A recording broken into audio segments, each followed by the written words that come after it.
Welcome to the Cheer Athlete. On this week's episode, we're going to talk about when is it okay for your mid-range kids, when is it okay for kids to start strength training? Welcome to the Cheer Athlete podcast, where we bring coaches, parents, and athletes expert tips and advice to help keep cheerleaders healthy, strong, and at the top of their game. Now let's go. Thank you for joining me today. I look forward to talking with you about when your kids can start strength training. I think they can start strength training right from day one. As I mentioned in one of the cheer moms groups, they are already lifting kids. So they're already lifting weight, probably more than their body, or at least around their body weight. So they absolutely can start strength training with at least body weight work. And that can do you a world of good if you are using those exercises to help build strength. So when can they start? Right away. That's it. You don't need to listen to the rest of the podcast. Just kidding. Check this out because I'm going to, there is some questions about when should they start? When should they be in the gym? Uh, I, I don't personally think that little kids, uh, you know, like before middle school, I don't think they really need to be in the gym setting. I think their strength and conditioning should be climbing trees, rolling around, rolling down hills, um, doing obstacle courses, playing hopscotch, jumping rope, all those basic activities. Like that's going to get them a lot of coordination and a lot of strength so that they can build up, and that will carry over in as they get older. And once they get into middle school, you know, I, so I consider middle school like 11 to 14. Um, they can definitely start doing a structured exercise program. They have a little bit more attention span that they can pay attention. That's my biggest worry when kids get into a strength training program is do they actually have the attention to do the work and to actually go through a program that they're going to build strength? When they're under 10, under 11, they don't really have that attention span yet. They shouldn't. They're kids. So get them playing. But when they start to focus a little bit more and they're able to go and they know they can't be fooling around when they're doing this because that potentially could lead to injury, then I think it's fine for them to start strength training. There's a lot of people out there that say like it's fine, get under a bar, at age 12. There's no reason that they can't. My argument is, do they have that control? Do they have the mobility to do that? Do they have the ability? Do they know how? Just sending a 12-year-old in, even working with a personal trainer who has no idea what your kid does for sport and maybe doesn't have some sort of assessment protocol before setting them up with a program doesn't always carry over. And I highly respect personal trainers and strength coaches, highly, highly. And would recommend finding somebody in your area if you want them to go in and have one-on-one instruction or even a group instruction. Like go find somebody that works with this age range, that will be able to guide them and kind of progress them. Starting with dumbbells and kettlebells, or medicine balls is a great way to get started. My issue with I think the YMCA is a great gym and they offer a lot of stuff, but a lot of times I would see people just training machines. Even I used to belong to Gold's Gym, and for the longest time. And when I would see people come in and start to get trained, like I worked there for a little while, uh, and I was like, we need to change this. I would see a lot of the trainers just take them to show because this is what people want to do. People want. I just want to work the machines. And so they take them through the circuits. They show them like how to set up, which is highly important and very good. But then they're just on these machines, which you can get some strength work on them. I'm more of a functionally based strength coach. So I think it's important to do things like a squat, a deadlift, a pulling, like pull-ups and push-ups. Um, I think dumbbells offer a lot more better strength. It's a better tool than a machine because it's self-limiting. You need that control to be able to build up and go heavier. And the machine people don't always set themselves up right. They just kind of go for it, and they might put on more weight on the machine that they actually can do. You don't get as much core work on a machine. Somebody that's just starting, it's perfectly fine. There's maybe you could have less injury if you're not going as heavy, but maybe you're not going to progress as much either. So I like everybody to work with dumbbells, barbells, kettlebells, bands, pulleys, because I think you can get better overall body work than straight up machines. That being said, we're going to start somewhere and like instill the enjoyment of exercise into your kids, and they'll grow and they'll get into that themselves, because do understand it can be overwhelming trying to uh, learn a new routine, and like there's big guys in the gym lifting heavy things and making weird noises and then dropping their weights, and that's intimidating for any of us. And so just being off to the side can sometimes feel a little bit less scary, but I encourage you to eventually learn how to use all of the other equipment so that you have a better, well-rounded, and you actually challenge your body more. So yes, age 12 and above, they can get in and do strength work. Now, I want to see, do they include those, 6, 7 functional movement patterns and create a variety of them. They should include some side movements, so some side lunges.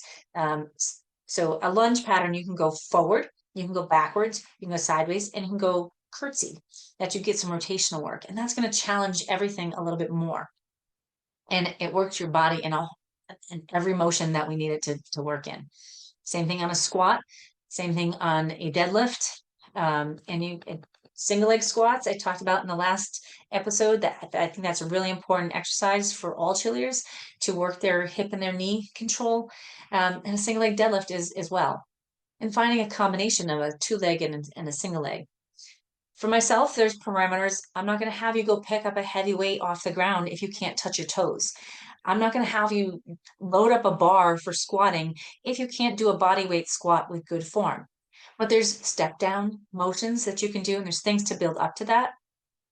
The exercises that I talked about last week, the get up, the windmill, the crawling, those can all lead to improving so that you can squat, and you can add resistance to them so that you build up strength to be able to then go and get into the other big functional exercises.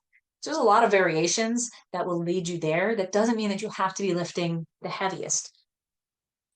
The latest research that I've seen, it's okay to load, kids. I think there are kids that are pretty young that are, I think I've seen a video of a kid that was 8 maybe doing a PR on a back squat. There's not anything it's not going to stunt their growth. It's not going to risk their growth plate. But they do have to have the control to be able to do that. These kids that are doing this did not just go in and just throw a bar on their back and do reps of a barbell back squat. They learned how to do it. They've built up to that. They've gone through training. They do all their foundational work to be able to get there. And so there's no reason why they can't progress and add load. It's fine on their body.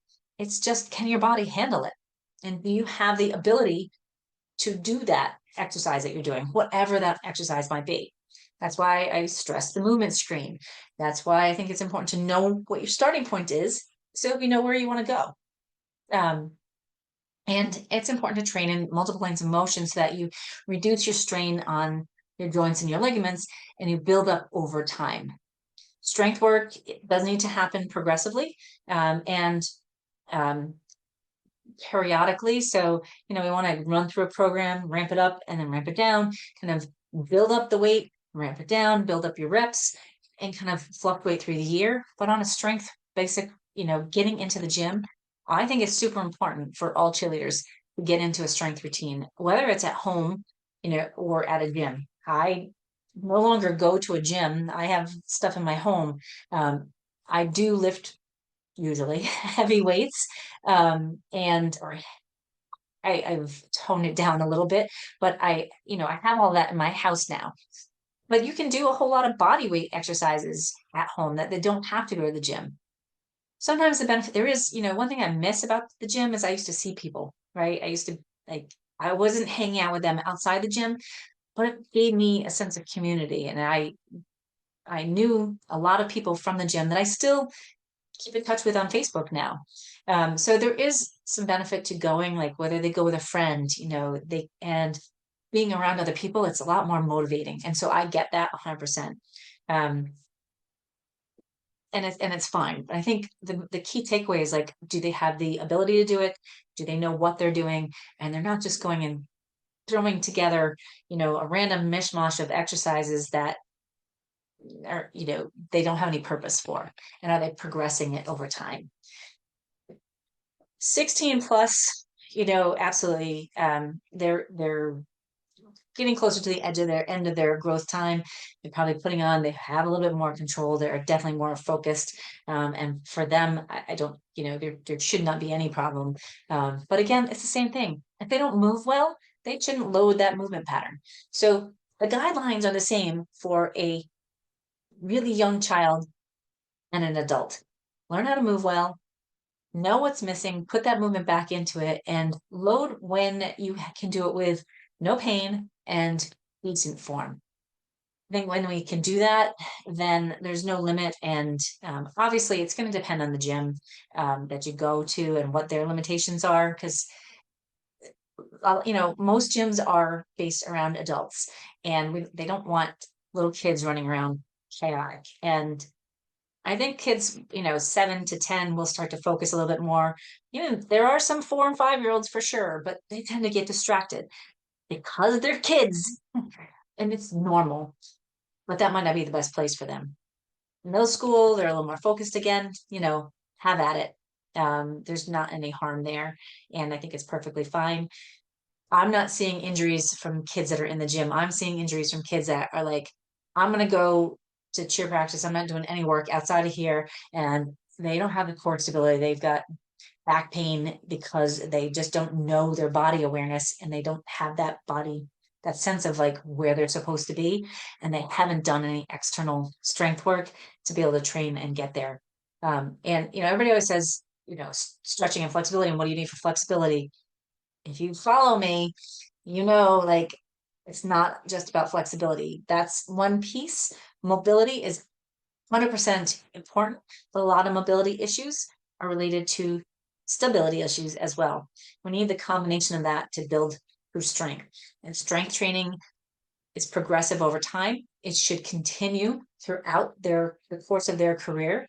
And maybe during season when they are at practice and they're in the thick of competition, they're not at the gym 5 days a week.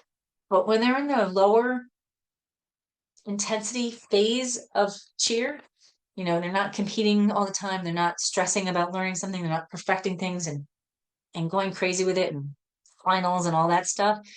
Then they should be in the gym 4 to 5 times a week. They could lift. I personally program an A-B workout. So if you're in the gym 2 days a week, you're doing an A workout and then a B workout. And then if you're in 3 days a week, you do ABA and then BAB. And then if you do 4 times, it's ABAB. And if you're in 5 times, generally I don't think you need to do more than 4 days of lifting, but you may add some conditioning in there. Or that's when you go take a yoga class or do a Pilates class and mix it up a little bit. So 5-6 days a week of exercise is important. Depends on the season that they're in. I think cheer practice is a lot of conditioning work. And so maybe we won't have to strain the heavy duty conditioning during season because they're getting that. But you include a little bit of that in their strength work and it helps to carry over. So absolutely, I think it's a great idea. I personally think every kid should be having a workout plan, and whatever works for them, depending on their age, depending on what they have availability to, will carry over into what you're able to offer them. I have an offer out, my strength and conditioning for cheer athletes book. So the strength and conditioning for a cheer athlete, it is available on Amazon. For the same price, I'm offering buy it from me and I will give you extra bonuses like a done for you workout and access to Q&A and all kinds of other things, just a tracking tools and videos. There are there are QR codes so that you can access playlists of videos. You can't see it, it's my green screen, but so there's a lot of exercises in here, and it talks through more about periodization. So yes, I'm plugging my book. Yes, I'm plugging, like, buy it for me because you'll get a whole lot of extras for free. And I'll send you a signed copy of the book as well. And that link is down below in the show notes. It's a great holiday gift for your kids. And get them started, get them moving right. And it's good for you to read because then you know what your kids need to work on as well. So if you have any questions, please reach out, Laura at Move Better LLC. And you can find me on Instagram at the Cheer PT. And I hope to see you soon.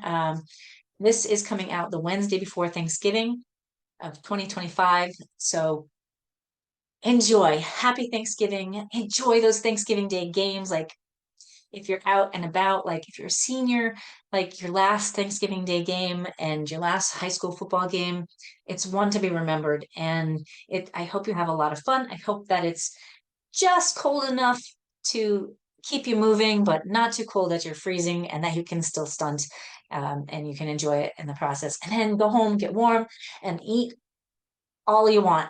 And just relax and enjoy that downtime with your family. Give thanks for everything you have. I'm so thankful for those of you that listen every week. I'm thankful those of you that share it and who have commented that you enjoy it. Like, that means the world to me because it gives me motivation to keep going and know that it's making a difference. So I'm truly thankful for you, and I wish you all the best. Enjoy your Thanksgiving, and I will see you next week. Don't forget, when in doubt, breathe out. Take life one step at a time. You can do anything you put your mind to. As my friend Drew Kelleher said, you're responsible for your own vibes. Let's go get the day.